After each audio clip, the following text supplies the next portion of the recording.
of descendants. And we told them they come out of Egypt in chapter 12, there are 600,000. So what does that mean altogether? 2 million? If you include the women and the children, probably at least that, I would think. 2.5 million, 3 million maybe. We know in chapter 1 that the Hebrew women are vigorous when they give birth. So perhaps that means they had lots of children. So perhaps considerably more than, I mean, if they all had 6 children like me, I mean, how many did that mean there are altogether? Well, a lot. And that's the point, that God fulfills the most, chapter 12. And that God takes his people to that land of promise. And in that land, they enjoy blessing. And in Joshua, that is expressed in terms of rest, meaning something like everything as God intended it to be. Everything good. That's how it is in Joshua. So the people have grown. God has taken them on a journey, and now, 5 Joshua, they've arrived. And now in this land, God is going to give them great blessing. They are going to be at rest. Everything as God intended it to be. Now, of course, the interesting thing is that the New Testament looks back to those promises and says that's the gospel announced in advance. That is exactly what God has promised to us. In fact, it is the gospel that God preached to Abraham of people and land and blessing. The people, we now know, are Christians. The land that God promised to us is the heaven or the new heavens, the whole new world is what God intends for us. And the blessing that God promises is the blessings of the gospel that we receive in Christ. And all those verses that I put up on the screen there are all making exactly that point, that we are the people who are going to the land, and in Christ we have every spiritual blessing. Now, what that means is that in the book of Joshua, really focusing on the issue of land, and the key thing we're being told is that it all happened exactly as God said. This is all about word, God's promise fulfilled. Now, a really good place to start to see this is in Joshua chapter 21 and verses 43 to 45. Let's go there. Joshua 21, 43 to 45.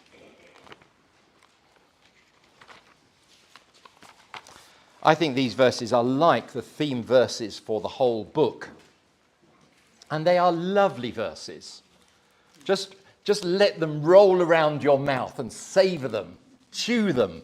Enjoy the flavor of these verses. Thus, the Lord gave to Israel all the land that he swore to give to their fathers, Abraham, etc.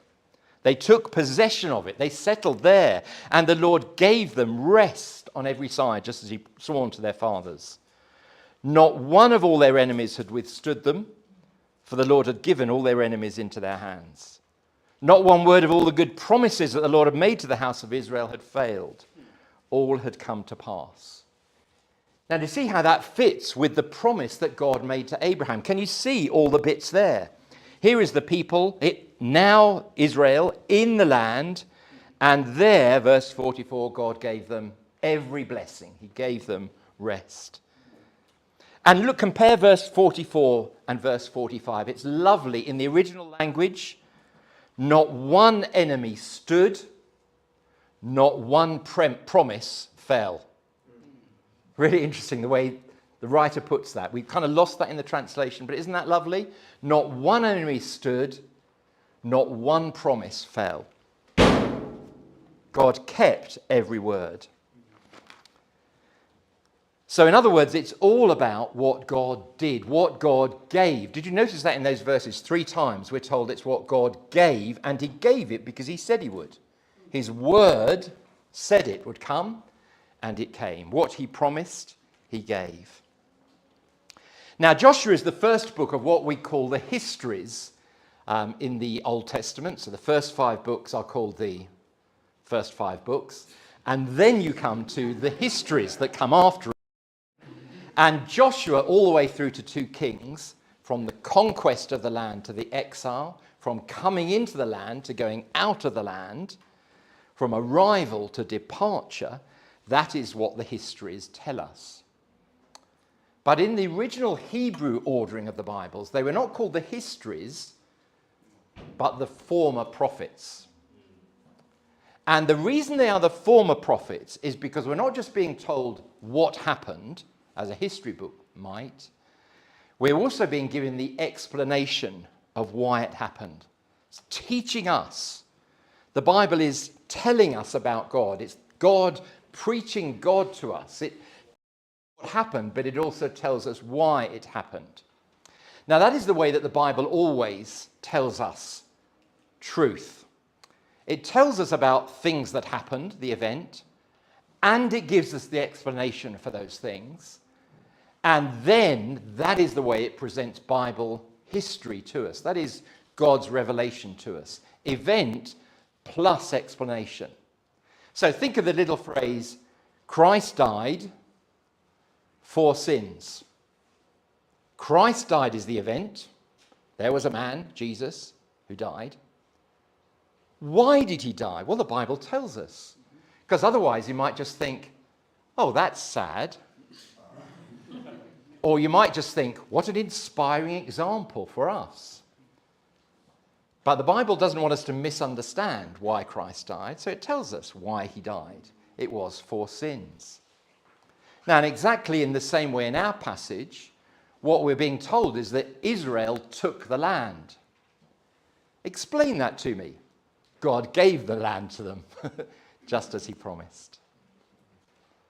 So if you're writing the history and you weren't a believer, you would just tell us about the event.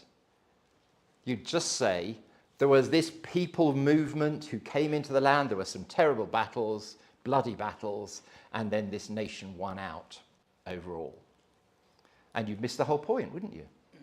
The whole point of the story is God gave them the land just as he had promised. It is all exactly as he said. So that is my theme today then, word. And what I thought I would do is do a dash through the whole book. So we're going to look at every chapter. Nearly. Okay, so this is really to orientate us. But what I want us to see running all the way through is this theme. God promised, so he gave. It's all about word. Word given. I give you my word, I'm going to do this. This is my promise, now fulfilled. So these are my sections for how the book divides up. So first section, you'll be able to get these references down as we go through each section. But first section, crossing into the land, then taking the land, then dividing the land, and then I've called the last section, keeping the land.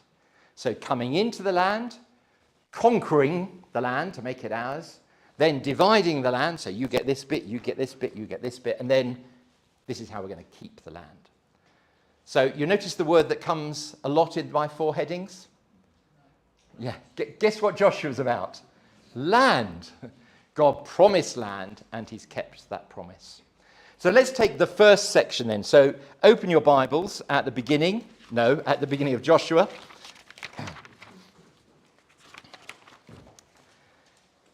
And the book starts with Israel on the border. They're on the edge of the land, and they are preparing to conquer it. And we're introduced in chapter 1 to Joshua, the son of Nun. It's not the first time we've seen Joshua. He's appeared several times before in the Old Testament, but we're introduced to him now as Joshua, the son of Nun. This is my one joke on Joshua. Enjoy it because it's the only one I've got. Joshua, son of Nun. I didn't think nuns had children. That's as good as it gets.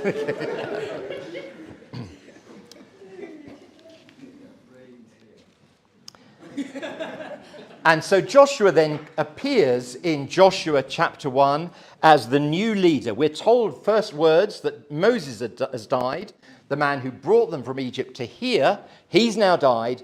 Joshua is now to take them into the land. Verse 2, Moses, my servant, is dead. Now therefore arise, pass over this Jordan, you and all the people, into the land I'm giving them. Right at the beginning, it's I am giving this land. So then chapter 2, we have the story of the land being surveyed. So the two men go into the land and find out that the people are scared stiff of Israel.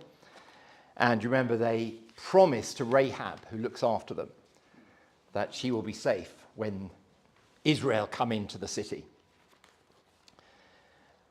Then chapter 3 tells us the story. You see the speed we're going at, so keep turning the pages.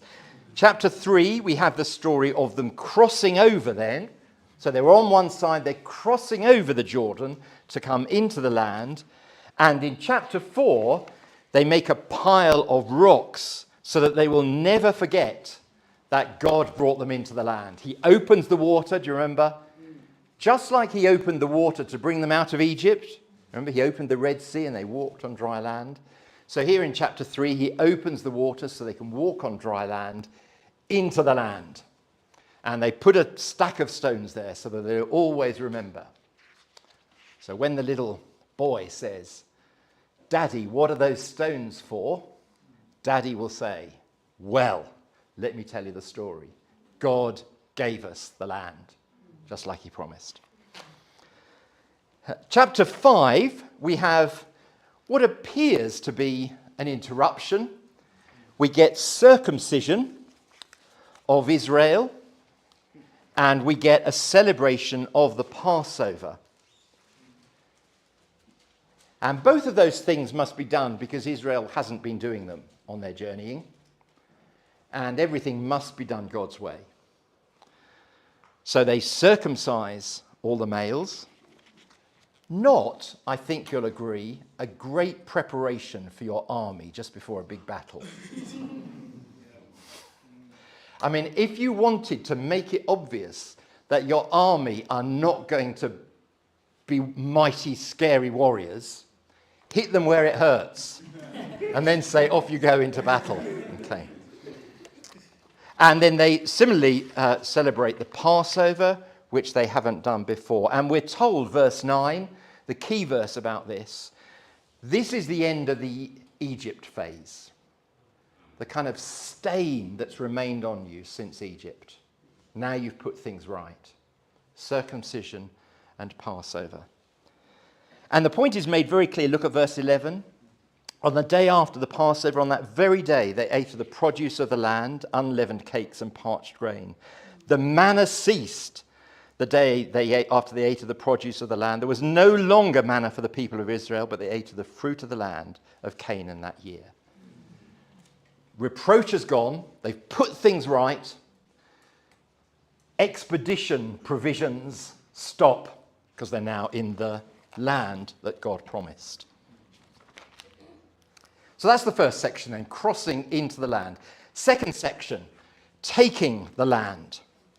So this takes us from chapter 6, the story of the fall of Jericho, all the way to chapter 12, where we're told about 31 kings and their cities that are all taken. It's a story of, get out of my way, get out of my way. We're here. God has given us the land. Get out. This is the land that God has promised to us. So chapter 6, verse 20, look down to chapter 6, verse 20, towards the beginning of this section. This is the taking of Jericho. The people shouted, the trumpets were blown. As soon as the people heard the sound of the trumpet, the people shouted a great shout and the wall fell down flat. That's the way to do a battle. Hey! That was easy. Didn't matter about the circumcision. We're okay. And then people went up into the city, every man straight before him. In other words, there's no wall to stop you. You just march in. And they captured the city. And then turn on to chapter 12, the end of the section, chapter 12. And verse 7, all the way through to the end of that chapter. And we're told there, these are the kings of the land whom Joshua and the people defeated. This comes straight after, at the beginning of chapter 12, verses 1 to 6, a list of all the kings that Moses defeated. 2, Sihon and Og. Now let me tell you the kings that Joshua defeated. And I think there's meant to be a cheer after every one. So verse 9, the king of Jericho. You sound like men who've just been circumcised. The king of Jericho. The king of Ai. The king of Jerusalem. The king of... etc. Until you get to the end and you discover that you've cheered 31 times. Look at the very last verse.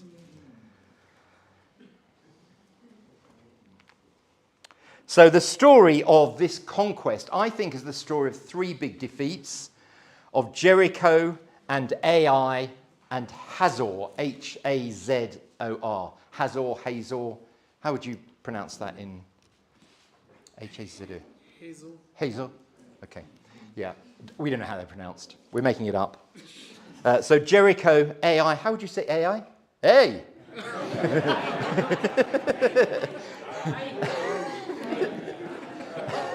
Let's go and defeat the city of... Hey!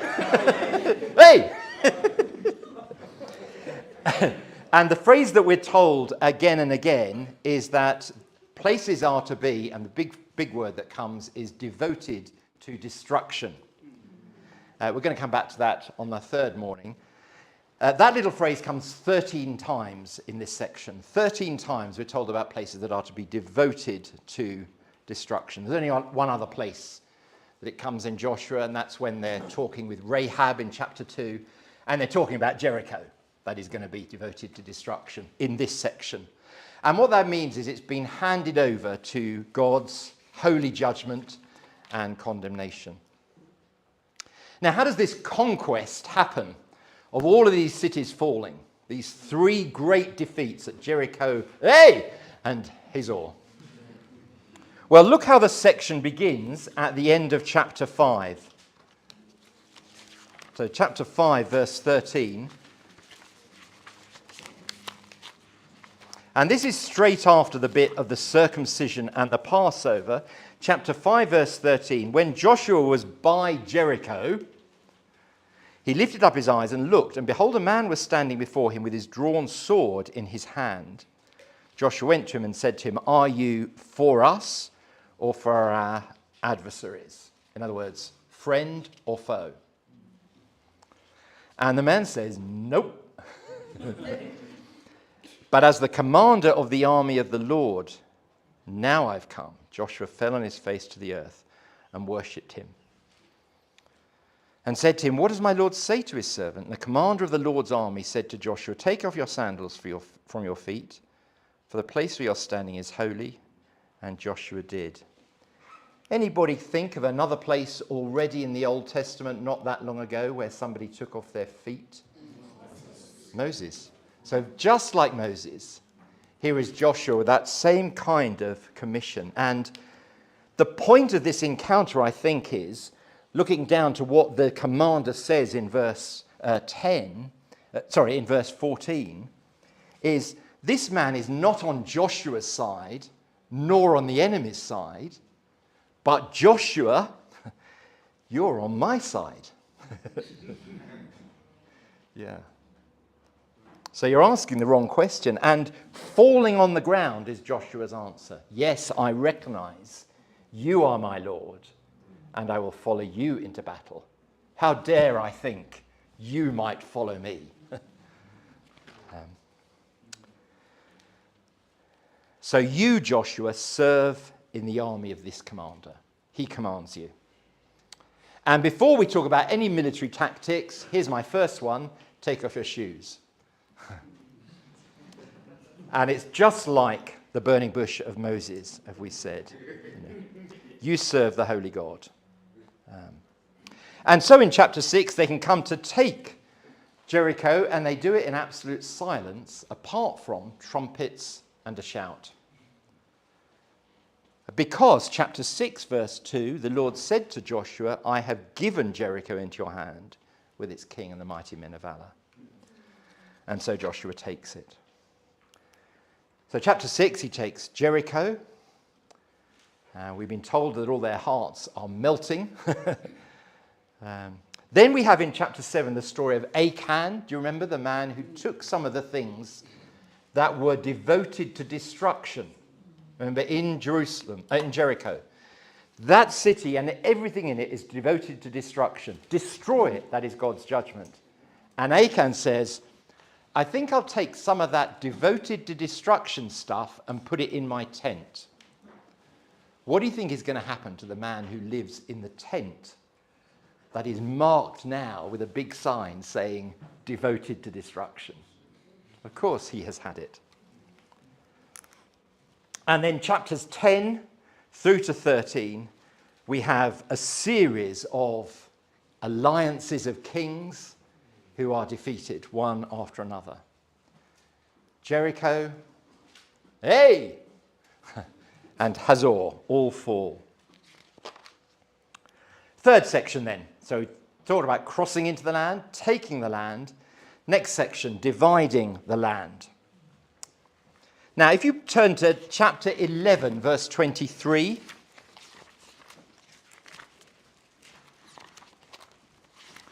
So this is towards the end of the previous section. Chapter 11, verse 23. We're told, so Joshua took the whole land. That's why I call that section taking the land, because Joshua took the land according to all that the Lord had spoken to Moses. Now turn on to chapter 13, verse 1, how our section begins. Joshua was old and advanced in years. The Lord said to him, you're old and advanced in years. Just stating the obvious. Look at the end of that verse. There remains yet very much land to possess. Now, how does that fit? They've taken all the land, and now God is saying there's lots more land to possess. And I think there's a difference between taking it, defeating it, and possessing it. And possessing it is making sure you drive out of it everything that is still there, that is polluting it. Now, this is a section then is about how to possess the remaining lands. Now, it's possible that this passage is arranged a bit like this, that it goes, the bit at the very beginning matches the bit at the very end. The second bit matches the bit just before the very end, etc. And it gives you a bit in the middle that then is the crucial turning point, the high point of the whole passage. So it's going to end with much land being gained. Begins in 13:1, much land remains. It ends with much land gained. And that's why there are so many long sections of land being allocated to people. So we've got the 12 tribes. Oh, sorry, let me just draw attention to that. So that's how it begins. There is much to do. Chapter 13, verses 1 to 7. And then it ends with us being told, these are those famous verses that we read earlier. God gave the land, gave rest in the land. Not one promise fell, not one enemy stood. Now we have the 12 tribes. I've listed them there. And 9.5 tribes are going to be over this side, the west side, and 2.5 tribes get land on the eastern side. And so this passage now is going to allocate the land to all those different groups. So we start, first of all, in chapter 13 with the people on the east. They get their land. Then we have the people on the other side who get their land. And that continues all the way through those chapters, big sections of the land being allocated to each person. Now, why are we given so much detail? If you tried to read through Joshua, there's probably somewhere in these sections where you thought, really? Are there any more good battles to come? Why does it matter? Well, I think two things to say. One is, we don't know the geography very well, so it doesn't mean very much to us. It's a bit like me saying to you, I travelled all the way from Bristol to Bath the other day. I walked it. And you're thinking, wow, you walked it. No, you're not, because you don't know how far it is. A British person would think, oh, I wonder how long that took. If I said I walked from Bristol to Bolton, you may have heard of those cities or not. But if I said I walked it, it doesn't mean anything to you. But everyone in England is thinking, what? How long did that take you? because that's from south to north of the country. Suppose I said I went from Bristol to Barcelona in Spain. And suppose I said I walked that. Well, everyone in Europe is now thinking, what? That must have taken weeks. But for most of you, it means nothing. Bristol, Bath, Bolton, Barcelona, places beginning with B, whatever. Any good battles to come? And it's exactly the same with us reading this about Israel. We just don't know the places, so it means nothing to us. So that's one thing. But why does it matter to them? Well, it matters to them because I think this is the emotional high point of the book. Land is being given to a people. Now, I hardly need to make this point for an African congregation, do I? How important land is? I mean, you've got a bit of land, and say there's some dispute between the brothers about what you're going to do with this land. Some brothers want to sell it and put up a sign on the land saying for sale. Other brothers are saying, we're never selling that. This is our ancestral home. It's never going anywhere. There's a dispute between the brothers. How do you decide? Well, you might have to get lawyers involved. You might have to search out, are there bits of paper that confirm this really belongs to your family? What about if you could say, I know this is our family's land. How do you know that? God said. Where's your proof of it? My Bible. There. No answer to that, is there? God gave our family this land. Nobody else is doing anything to it. It's ours. It belongs to our family. God said. He promised the land, and he's allocated this bit of the land to our family. This is our home. We go there not just at Christmas. We live there. This is our land. This is home.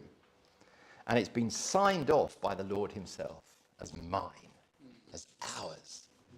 Now you can perhaps see why this is the emotional high point of the book, can you? God promised land. He brought people into the land. All of this land. Yeah, but better than that, you, Peter, this is your land. Get out of it. This is Peter's land. God says so. You can only come here if Peter lets you.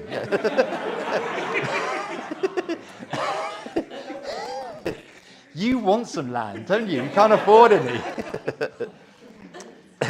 Okay, and then we have two individuals picked out, Caleb and Joshua. Who are those two? What's the significance of Caleb and Joshua as a twosome? Yeah.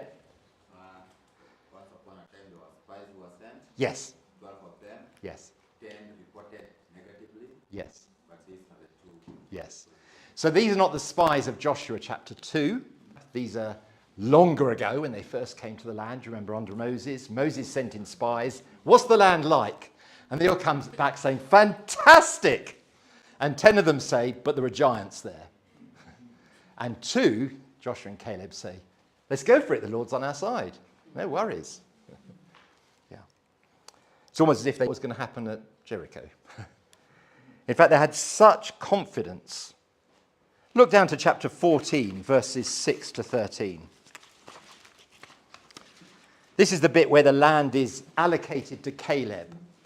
Now, I think we often read, I'm going to read these verses from verse 6. We often read these as, this is a great story to inspire the old men in our congregation. It's much bigger than that. This is about the faithfulness of God to do his word. Verse 16, Caleb the son of said, you know what the Lord said to Moses, the man of God, at Kadesh Barnea concerning you and me. I was 40 years old when Moses, the servant of the Lord, sent me from Kadesh Barnea to spy out the land, and I brought him word as it was in my heart. But my brothers who went up with me made the hearts of the people melt. Yet I wholly followed the Lord my God. And Moses swore on that day, right back then, saying, surely the land on which your foot has trodden shall be an inheritance for you and your children forever, because you've wholly followed the Lord your God. And now, behold, the Lord has kept me alive, just as he said, these 45 years since the time that the Lord spoke this word to Moses while Israel walked in the wilderness. How old is Caleb? 85. Good, I'm somewhere to go yet. And now, behold, I am this day 85 years old. I'm still as strong today as I was in the day that Moses sent me. My strength now is as my strength was then, for war and for coming and going. I'm up for anything. Give me a sword, because I've wholly followed the Lord. In other words, I've got absolute confidence in what God has promised, so I can march on. God said he'd give the land. Who cares about the giants? God promised it to us. Come on, give me a sword. So it underlines, doesn't it, the promise. There was promise that God made. There was promise that Moses made. And within this, there were just two more little bits to spot. Provision of cities of refuge and provision for the Levites. The Levites are the only tribe that don't get land given to them as an inheritance. They're not given territory like all the other nations. They did have land to live on. That's what's given here. But it's not land that was really theirs that they pass on in their wills. So actually what the Levites say to all the people around them is, you don't actually need land. Hold loosely to what the world treasures. You know, your family's land in Africa that you think is so important. The Levites have a lesson for you. Hold loosely to it. Wonderful though that land is and precious to you, it's not heaven. It's just land. And so the Levites are a continual reminder in Israel that spiritual values outweigh the physical. There's an eternal that is far more important than what we have here and now. And that brings us to the center of this kind of mountain of where bits match each other. And we're going to look at that by looking at chapter 18, verse 1. And in chapter 18, verse 1, the whole congregation gather. They're at Shiloh. Aha, Shiloh. Remember Shiloh from this morning? Peter's a Shiloh man, remember? Yeah, it's where the ark of the Lord is going to remain in the land. So this is significant. They gather there. They set up the tent of meeting there. And it's going to remain there all the way until after the 1 Samuel bits that we've been looking at, until 1 Samuel chapter 4. And we're told that the whole land was subdued before them, verse 1. It's the only time this word is used in Joshua. It actually sounds very like Genesis chapter 1, verse 28, doesn't it? God saying, be fruitful and multiply, rule over, subdue the earth. Here is the point where Israel have subdued this land, fulfilling, I think, Genesis chapter 1. This is a big moment. And two things come together. This subdued land then, and the setting up of the tent of meeting here at Shiloh. So you've got this relationship between rest being provided and the presence of the Lord being there. How can we enjoy rest? Well, as we are in the Lord's presence. How did we get here? The Lord promised and kept his word. Then just quickly as we finish off then, the last section. So we thought about dividing up the land, giving an inheritance to each family, and then keeping the land, the last two chapters. The first chapter, I think, is a sort of part, there are two sermons that end. Chapter 23 is a sort of pastoral sermon. Chapter 24, I think, is a more formal covenant ceremony. But the same theme runs through them. How are you going to keep the land? And in Joshua 23, it's a lovely passage to preach. There's the same ideas being repeated 3 times. So what you've seen and what the Lord has done, and then a beware the nations, and what you need to do is obey, love, and not transgress. And that comes 3 times. That same pattern comes each time. What you've seen, what the Lord has done for you, beware the nations, and obey and love and don't transgress. I think the message of Joshua chapter 23 is something like this. Remember what the Lord has done for you. Cling to him only and not to the nations that he's driven out. That's a great message at the end of the book, isn't it? Remember what the Lord has done for you. Cling to him only and not the nations he's driven out. Here's your 2 application questions in your sermon. What do I remember? What is precious to my memories? You think back to things that you treasure in the past. Remember what the Lord has done. Treasure that. Cling to him only. What do I cling to? We're going to look at that word a bit later, I think tomorrow morning. But it's the same word that is used of Adam and Eve.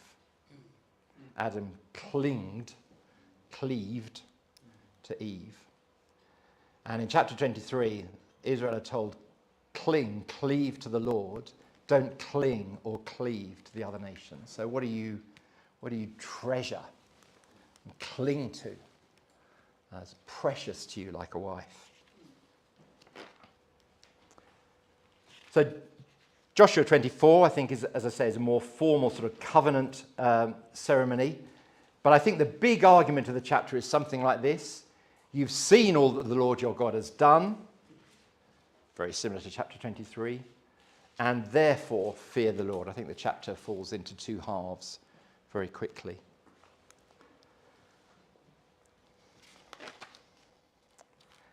And they say, okay, we will fear the Lord only. And Joshua says, you can't. They said, no, we will. You can't. Yeah, we will. So the big theme then that we've seen is that it is all about exactly as God said. Here is my big idea from what we've seen today. Hope this is no surprise that this is where we've been heading. That the people of God live by the promise of God. God says words, promises, he keeps them. How do we live as God's people? We cling to him, to his word. We live by what he has promised to us.